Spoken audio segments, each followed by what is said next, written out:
This is Cerebral Cinema. Movies of the mind.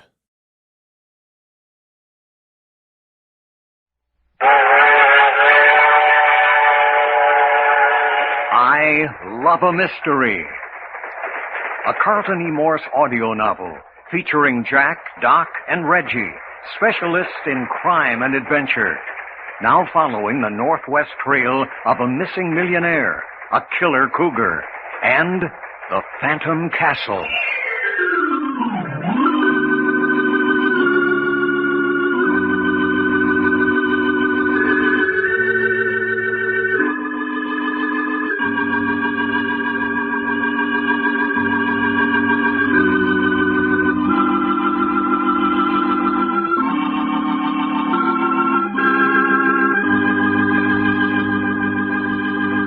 This is Fred Foy introducing Jim Harmon's presentation of Les Tremaine and Tony Clay in an original Carlton Morse thriller, The Fear That Creeps Like a Cat.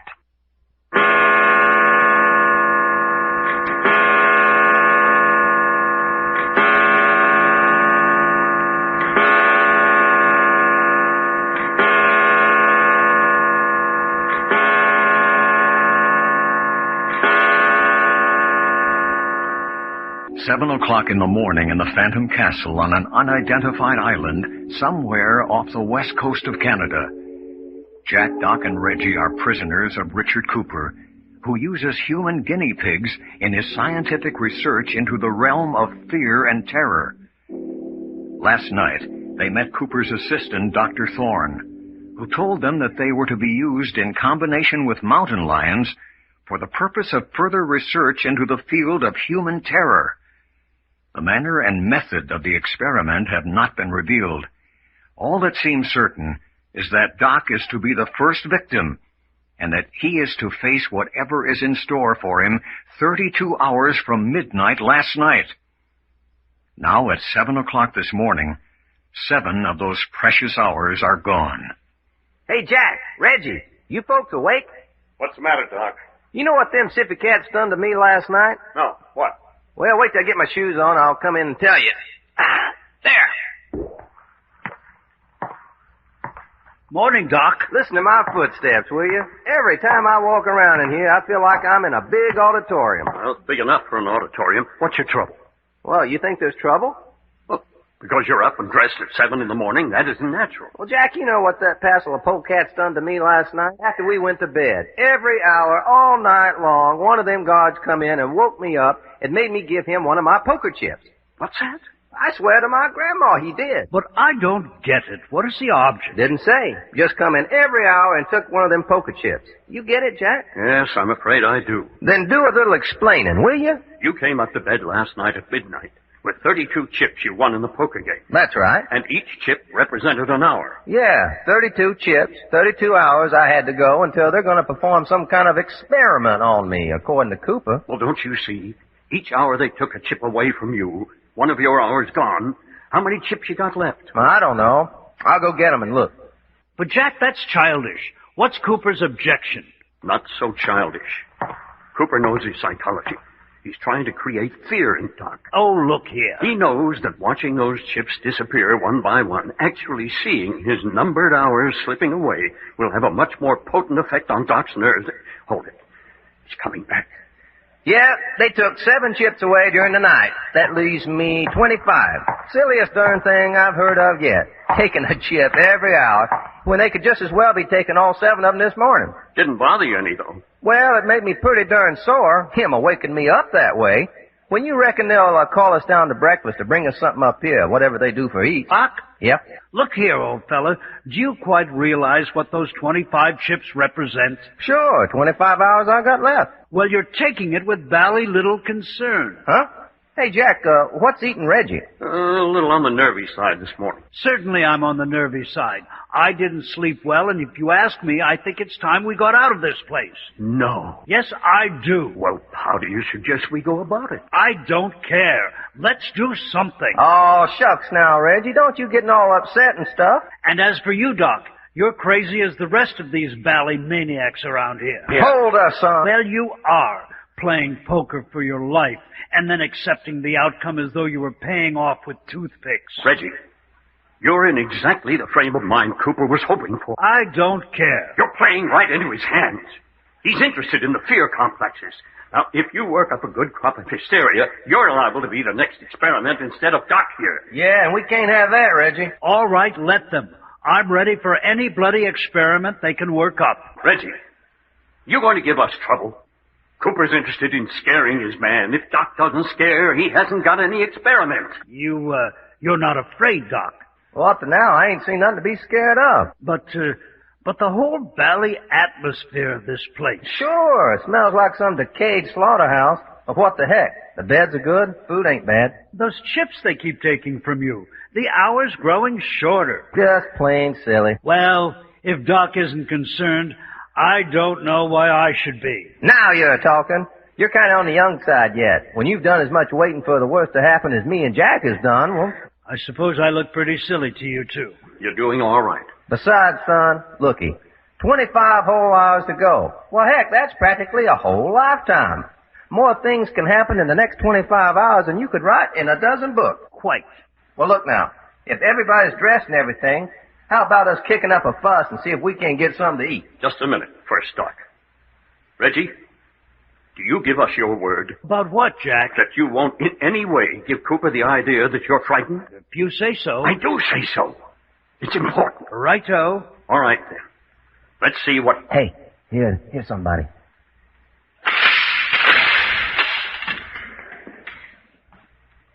Good morning, gentlemen. Well, if it ain't the old poker player himself. How are you, Cooper? Oh, dear me. So bright and cheerful this morning. Of course I am. Why not? Yes, and I see by my watch that it's time you turned over another of those chips to me. Yeah, another hour gone, sure enough.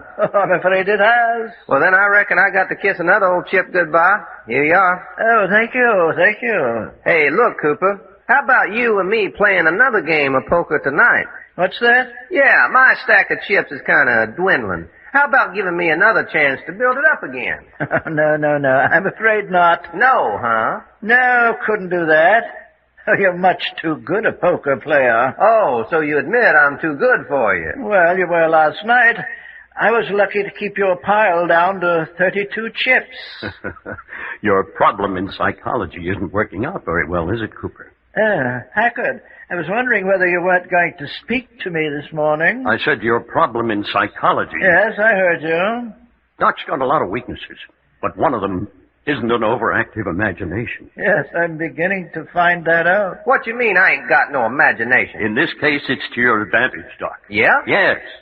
If you were highly imaginative, you should be in a sweat of fear about now, with all the hocus-pocus Cooper here is set up to work on you. Yeah? Doggone, Cooper, that's a shame, wasting all your time like this. No, don't mind me. If I could find a man with a complete lack of fear, I haven't done so badly. It will make an interesting note in the appendix of my treatise. Huh? What's he saying? Looks like you're to be an interesting note in his appendix. Appendix, huh? So he says. Well, I'll tell him one thing. He won't like me in this appendix. He's got to need an appendectomy the minute he puts me there. You see, Cooper, he's scared to death. Senseless conversation. Senseless. What's the matter with you, Mr. York? I say. Hunger. What about some breakfast? Bit morose, aren't you, young man? Quite. Always out of temper before I've had my coffee. Yeah, when do we eat? Food. Oh, yes, of course. Food. But I came up to see if you wouldn't like a little exercise before breakfast. What sort of exercise? Walk about the island? Well, that's not a bad idea. Yes, you've had little opportunity of seeing anything but the inside of the castle so far. You mean you'll take us across the moat onto the main part of the island? Yes, that was my thought. Good. Let's go. Yes, just a minute.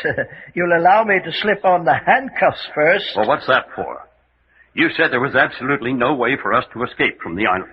Yeah, you said we'd be killed if we tried to cross the reef that circles around this island. True.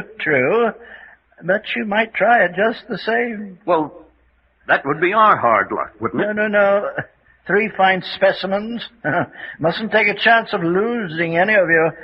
Besides, once out into the fresh air, you might take it into your heads to attack me. Oh, that'd be silly if we couldn't escape from the island. Nevertheless, you might do it, and I'm too old a man to be knocked about.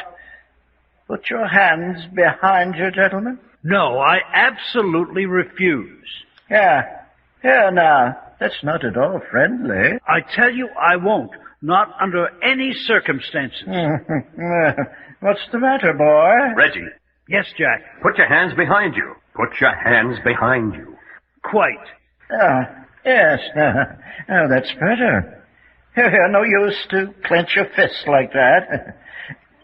There. Now, Mr. Long. Sure, clip 'em on. It's getting so I don't feel natural without these here cuffs on. Now, you, Packard. Go ahead. But, Jack, we could have bashed this chappie right here and now. You think so? Look at the guard at the door. Yeah, and that elephant gun of his would have blown a hole in you so big. Yes. Friendliness, good feeling. That's the spirit. Now then, are we ready? Yeah, come on. Let's get started on this sightseeing tour. Very well, gentlemen. Follow me. Now then, down these stairs to the drawbridge. There now. Open the door, guard.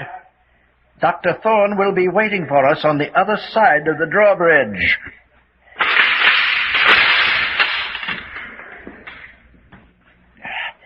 Follow me, please. This Dr. Thorne fella gonna take this sightseeing trip with us? Oh, yes. How about Linda Joyce? Now, Hey, what you leaving her out for? Don't she like to go for walks before breakfast, too? now then, gentlemen, we'll lower the drawbridge. Yeah, there she comes. Yeah, but what started? What's making it come down? No, you don't. That's my secret. There now, we can cross. Doggone, crossing the drawbridge out of an honest-to-goodness castle. Wonder how many other folks in our generation's done that. Interesting, huh? Huh, Reggie? I suppose so. Hey, Red, step out of it. No, let me alone. Okay, fella. There now. That brings us across. And there is Dr. Thorne waiting for us. Yeah. Hey, look, Cooper, I just happened to think of something. Well, You didn't answer my question a while ago. didn't I? No. I asked you if that Linda Joyce gal wouldn't like to walk with us. Yes, I know you did. Well, wouldn't she? Young man, I'm afraid you'll see very little of Linda Joyce in the future. What do you mean by that, Cooper? I've just discovered an interesting fact about Linda. Yeah? What? That that young woman got into my good graces for no other purpose than to discover the whereabouts of Alexander Archer. Alexander Archer? You mean Linda's on our side? She was hunting Archie, too? Yes. Too bad, too. A very beautiful young woman. What you mean, too bad? Too bad for her. Excellent for me. Women make wonderful specimens for my work in fear hysteria. Yes. Wonderful specimens.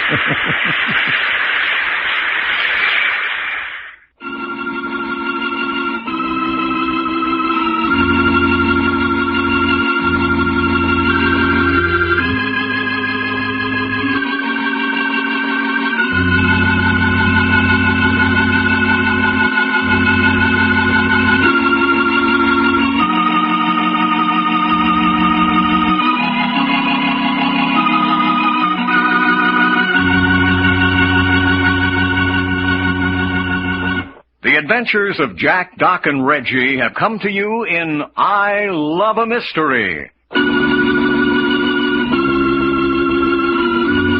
Created and written by Carlton E. Morse. Script copyrighted by Morsel Co. Incorporated. Produced and directed by story editor Jim Harmon. Featuring Les Tremaine as Jack Packard and Tony Clay as Doc Long. Consultants Frank Brzee and David Lloyd. Your announcer, Fred Foy. This presentation has come from Hollywood.